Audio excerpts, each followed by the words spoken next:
Hi everyone, I'm Pat filling in for Kathryn today on her 5-Minute Friday.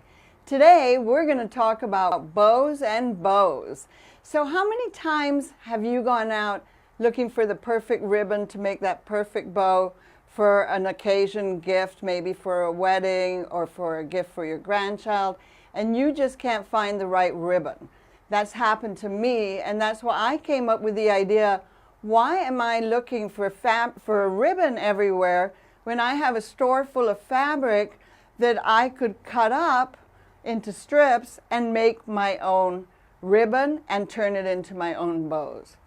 So behind me, I have an example of a bow that I made using the beading foot on my Babylock serger. And I'm going to give you a demonstration on how to do that. But first of all, let's take a look at some of the bows that I've made using the beading foot. I have a beautiful one here. So this is a perfect bow for a child. You can see I use Spider-Man. And if you want to make it double-sided, I used another children's Wonder Woman fabric, so you can make it reversible if you like. I have one here on a bottle of wine. Look at how pretty that is. This is a fabric that's actually printed with thank you and greetings, so I tied one around a bottle of wine. I have some Christmas ones here. Of course, we're coming up to seasonal, to Christmas. Let me hold it like this. On this particular one, I inserted a cording using my beading foot, and I also backed it with a sheer organza, so it makes it sparkly on the other side. You can adjust if you like, make the ribbon as wide as you like. And here I have another little one. This is a rifle paper one. And again, it gives, adding some wire or cording around the edge of your fabric gives it body. And this one I backed with more beautiful rifle paper fabric. Okay, so for this, I'm using Babylock's beading foot for this demonstration. If you have a 4-thread Babylock or an 8-thread Babylock, maybe you already have the beading foot, maybe you've never used it. Here we go. So it shows it using continuous beads, but you can run different cords and wires through there.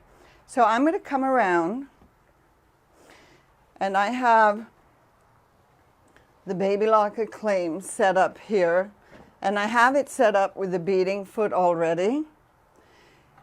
And I want to show you, I have the beading foot set up on the Acclaim, but I want to show you what the beading foot looks like for the 8th thread. If you have a Triumph or an Accolade, see, it's got a channel here.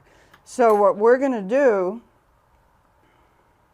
this is the kind of cord I ran through, is you're going to run the cord through the channel here. Can you see it just fits beautifully?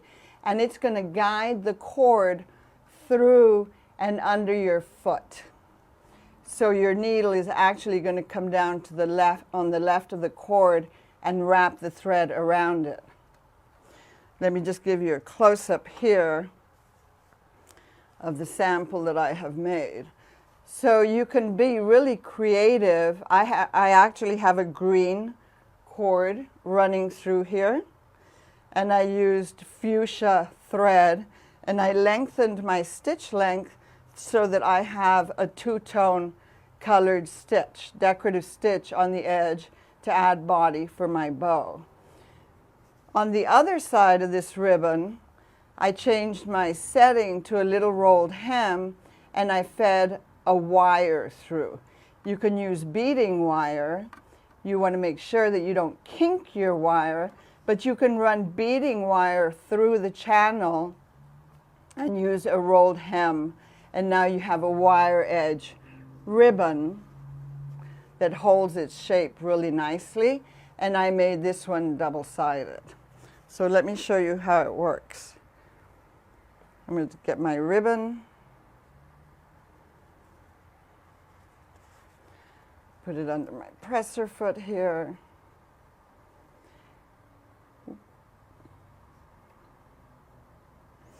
And then I'm going to take, what I'm going to do is I'm going to put my presser foot down, start sewing a little bit, and then I'm going to take my cord, I'm going to put it in the channel here, put my presser foot back down, and here we go. You see how easy that was? What a wonderful foot this is. So even sitting off to the side a little bit here, the machine is doing all the work for me. I am going a little bit crooked, but okay.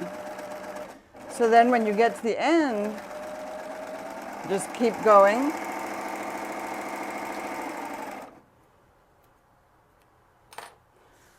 And there's one side, came out beautiful.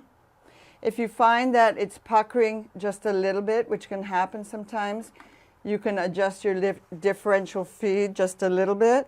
Now I'm going to get my wire. And I use 26 gauge wire for this.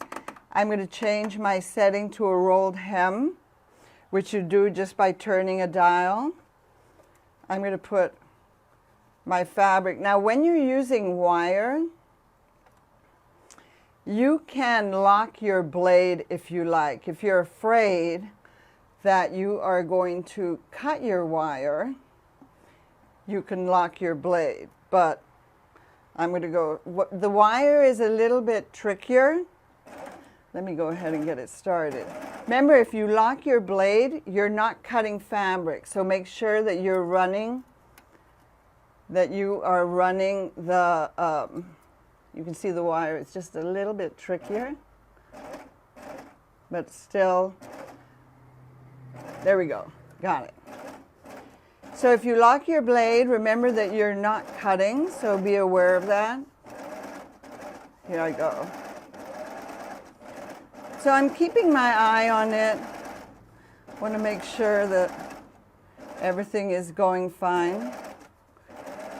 I have to say that on occasion I do leave my blade engaged so that I am trimming the end, but right now I have it locked and I'm doing just fine. You want to make sure that when you run wire through that you don't let it, that you're not running wire through that's kinked. I'm just going to cut my wire, run off. And I am done. And my wire got caught in here. Okay. Let me just cut it here. And there you go. So super easy to do. I'm using Art Gallery fabrics, which are a little bit lighter weight. So now you can make your ribbon whatever width you want for whatever occasion you want. And you have a beautiful reusable ribbon, and you can use your scraps from home if you like.